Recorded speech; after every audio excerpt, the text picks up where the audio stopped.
Anna woke up one night with a piercing headache. It was not a normal headache. This one felt like a hot spike driving into her skull. The gentle glow of her bedside lamp seemed to burn her eyes. Her phone, charging on the nightstand, felt like it was radiating a strange heat that made her skin tingle and burn. Just weeks before, she had been a vibrant, active person. Now, simple tasks felt impossible. She could not focus long enough to do her work. Sleep offered no escape from the relentless exhaustion. She had been to her doctor many times, enduring countless tests and examinations. Each time, the results came back normal. Her doctor used the vague term sensitivity. Anna felt dismissed and misunderstood. How could something so debilitating be just a sensitivity? She lived in a pleasant suburb in Australia. Her life was supposed to be straightforward, but now it was a maze of invisible triggers and unexplained pain. Her story is not unique. Thousands of Australians are grappling with similar mysterious symptoms. It is a silent epidemic unfolding in homes, schools, and workplaces.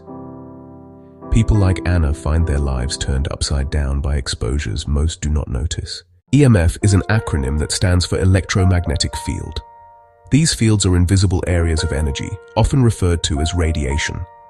They are associated with the use of electrical power. They are also linked to natural and man-made lighting. EMFs are produced by many things we use every day: mobile phones, Wi-Fi routers, power lines, smart meters. They are an inescapable part of modern life. For most people, these low-level exposures are not a conscious concern. But for some, they are a source of significant distress and illness. This condition is often called electromagnetic hypersensitivity, or EHS. People with EHS report debilitating symptoms near sources of EMF: headaches, fatigue, dizziness, insomnia, skin tingling, heart palpitations. The medical community remains divided on whether EMFs are the direct cause. Some researchers say the evidence is not strong enough yet. But for those suffering, the link between exposure and pain feels undeniable. Chemical exposure, or multiple chemical sensitivity, is related but distinct. It means heightened reactivity to low levels of everyday chemicals: perfumes, air fresheners, detergents, cleaning products, paints, pesticides, industrial fumes. A walk down the cleaning aisle can be overwhelming. Many people suffer from both EHS and MCS. The conditions can overlap and exacerbate each other. Small exposures add up over time, wearing down resilience until the body can no longer cope. The list of symptoms associated with EMF and chemical sensitivities is long and varied. This makes diagnosis difficult and often leads to misinterpretation. Persistent headaches, migraines, severe debilitating pain that makes it impossible to concentrate, cognitive strain, chronic fatigue, exhaustion not relieved by sleep, brain fog affecting memory and focus. It can feel like walking through a mental haze, dizziness and balance problems, tingling, burning, crawling sensations, often near devices, heart palpitations. For chemical sensitivities, shortness of breath, coughing, chest tightness. Symptoms range from mildly annoying to completely incapacitating. Many are forced to give up jobs. Fluorescent lights and pervasive Wi-Fi can be intolerable. Scented products trigger reactions. Financial hardship adds stress. Every outing becomes a gamble. Strong Wi-Fi or perfume can force a hasty retreat. Family life suffers. Anxiety and depression are common from chronic pain and disbelief. Some cannot use public transport or drive modern cars, and children struggle in Wi-Fi-heavy schools with cleaning chemicals. Determining exactly how many Australians are affected by EMF and chemical sensitivities is a complex task. Official data is still emerging, and underreporting is significant. Many suffer without a clear diagnosis, fearing stigma and disbelief. Available studies offer a glimpse into the scale. A 2015 parliamentary report acknowledged chemical sensitivities, citing a small but significant affected percentage, with a fraction severely impacted. For EHS, surveys in Australia and elsewhere show 1.5% to 5% report EMF-attributed symptoms. That translates to tens or even hundreds of thousands of Australians. The true number is likely higher. Independent advisors like Dr. Priyanka Bandara note that health effects of EMR can no longer be dismissed. Growing recognition suggests prevalence may be more widespread as awareness increases. Patients endure a diagnostic odyssey from doctor to doctor. Many GPs have limited training in environmental sensitivities. They may be told it is all in their head or misdiagnosed with anxiety. This lack of support blocks appropriate care and accommodations. Personal stories echo a cumulative pattern, symptoms growing with increased exposure to wireless tech and chemicals. David, a teacher, worsened over years as Wi-Fi and smart devices proliferated. Dizziness and brain fog forced long-term leave. Many report gradual onset with rising exposures, suggesting a growing problem in a saturated world.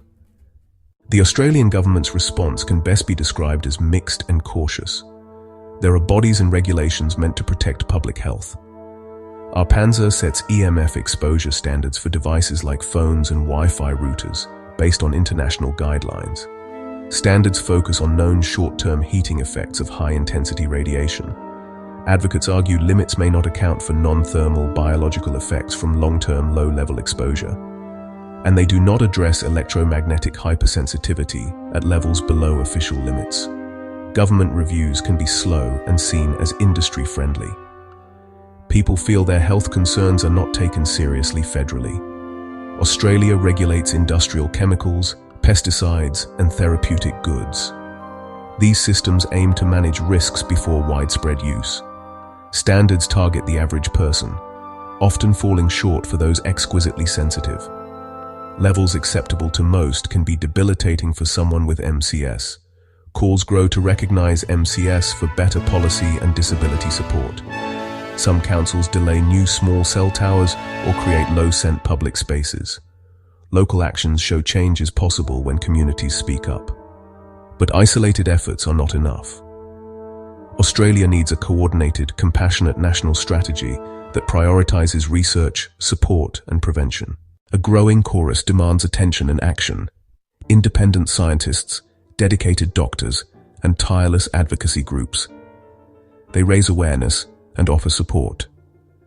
Organizations provide public information, online forums, and local groups where people can share experiences without judgment.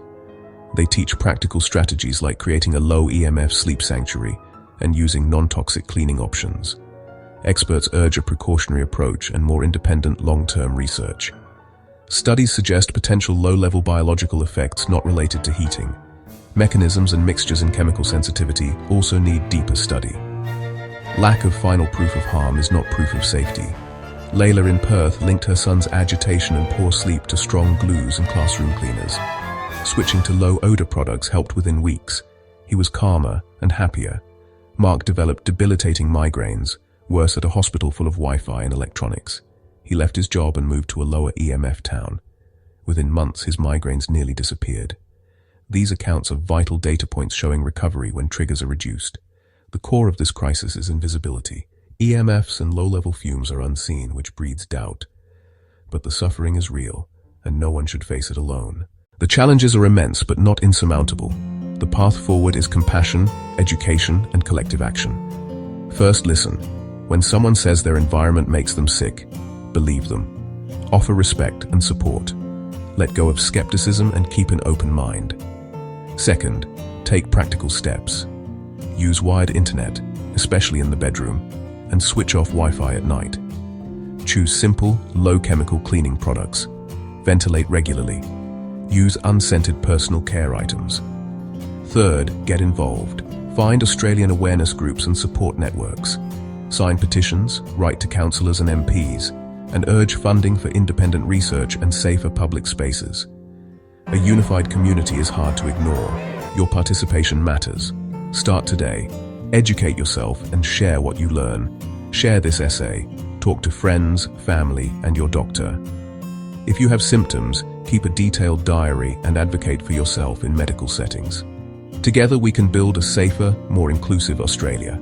Subscribe to support more stories, sign up with local groups, and help us raise awareness for those living with environmental sensitivities.